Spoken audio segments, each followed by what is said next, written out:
Is Garp dead?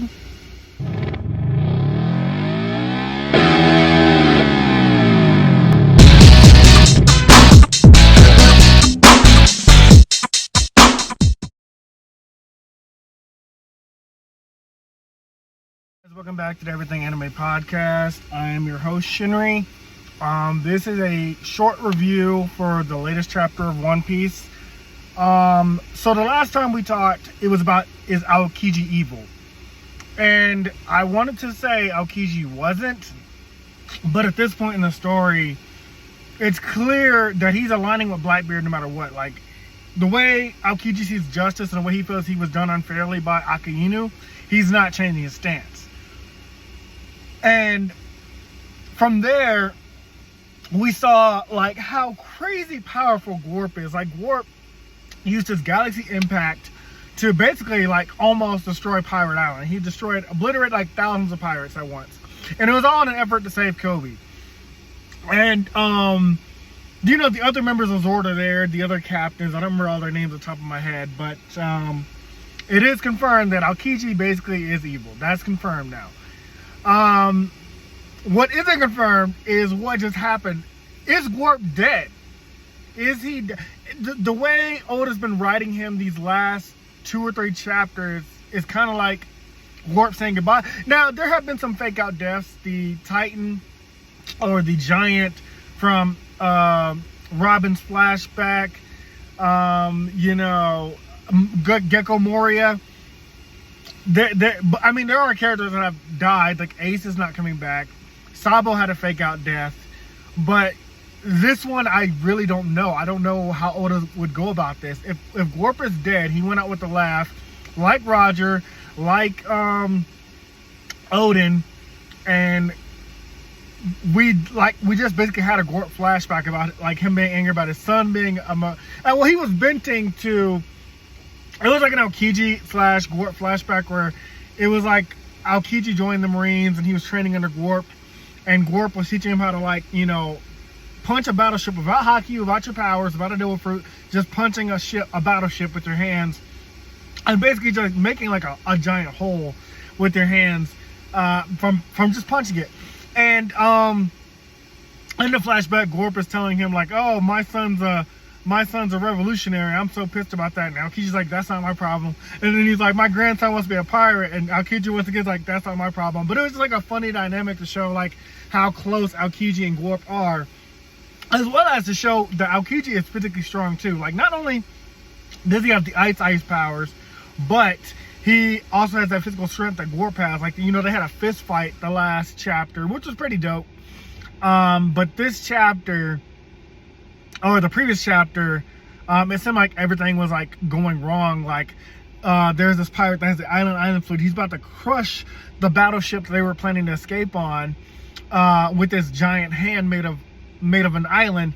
And Garp told Koby and Helmeppo like, "Hey, don't worry, justice will always prevail." And so when this chapter opens up and it's a flashback of Garp saying like, if you are on a boat that only fits 2 people, and you can save an old man or a young child, which do you save? And Koby's like, "Oh, I'll jump in the water and save the old man and the baby." And Garp says, "Wrong, you saved the young child because the young child has a future. The old man has already lived his life, he's gonna die." Yes, that's wrong, and Garp gets reprimanded. But what Garp was trying to say is like, the young people have the future. You always risk your life for the young person because, you know, they can change things. They still have a full life to live. The old man, or basically in this case, like mirroring Garp, he's like, "I'm gonna die anyway." So what happens is like, as they're trying to escape, Garp is like, "All right, Helmeppo, you protect Koby and this other guy from being interrupted. Koby, you're gonna take out the giant hand that's gonna crush the battleship, and then the last guy, I think his job was to make sure the rubble didn't hit the battleship that from like the falling hand that Koby's gonna destroy." And so everybody's doubting Koby, like, "Koby, can you really destroy that thing?" Man, so we already knew Koby was weak. From the first episode you meet Koby, and when Luffy and Koby meet on Alvida's ship, you knew Koby was weak. He did want to be a Marine, but he was weak. And then later you meet him again after in his lobby, and he shows up and he can use the 7, I think with like the 7 or 9 powers that the CP9 can use, and Luffy still takes him out one hit. Then Koby shows up again in the war, and even though he can't really fight in the war, on the Marineford War, he still stood up to Akainu and he tried to stop him from attacking, and then Shanks saved his life. But the point is that Koby always has been showing this growth. So in this flashback of Koby, you learn from Helmeppo telling Garp, like, you know, after he trains with you, Garp, Koby is out there punching that shit for like 100 times or 10 times because he thinks he knows he's weaker than everybody else. So Koby's like, I have to become 100 times stronger. I have to become 200 times stronger than you guys because you guys are already way more powerful than me. Man, when Koby used his, I think he called it Honesty Impact, and it obliterated that hand, I was like, damn, Koby, you are the future of the Marines. That is, Oda is such a brilliant writer.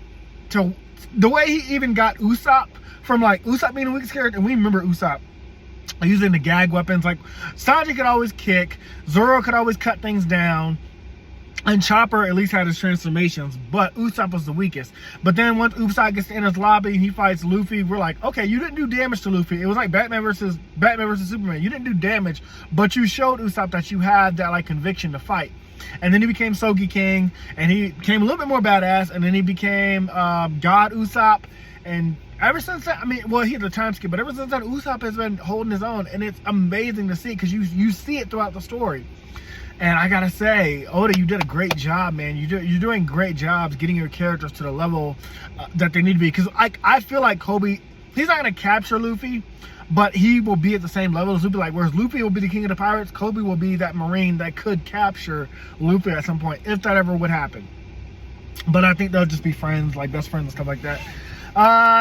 Other than that, we left Egghead Island. We're going back to Egghead Island soon, where Luffy and Dr. Vegapunk and all our Straw Hat friends are, as well as CP9, or CP0's Lucci, and the giraffe dude, I forget his name.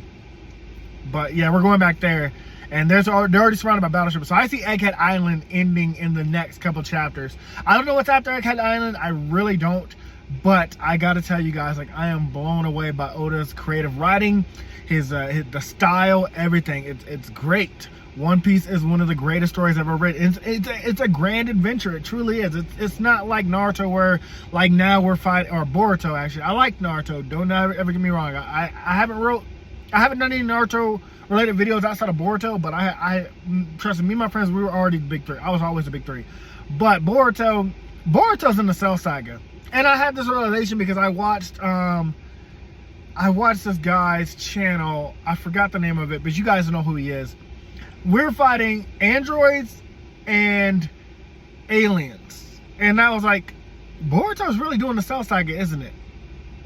I just think that was a hilarious joke in my head. Anyways, yeah, chapter was amazing. I'm about to get back to work. I don't really have much else to say. And I know I must have caught everything up relatively, because I've talked about Aokiji possibly being evil for sure. So yeah, we'll see what happens next, guys. I don't do weekly reviews. I just kind of do them in bulk. Dr. Stone is going a little bit different, because like every little bit of Dr. Stone I want to talk about, just because it's my first time reading it ever. And this is my first time reading, like, you know, caught up on One Piece, reading it weekly. But like I feel like there's more to break down in Dr. Stone currently, whereas One Piece, I want to talk about it in bulks. Oh, there was also the I don't know who they are, the Holy Knights.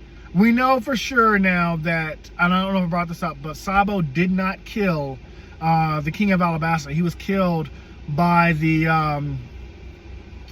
Emu or whatever. I don't know who that is.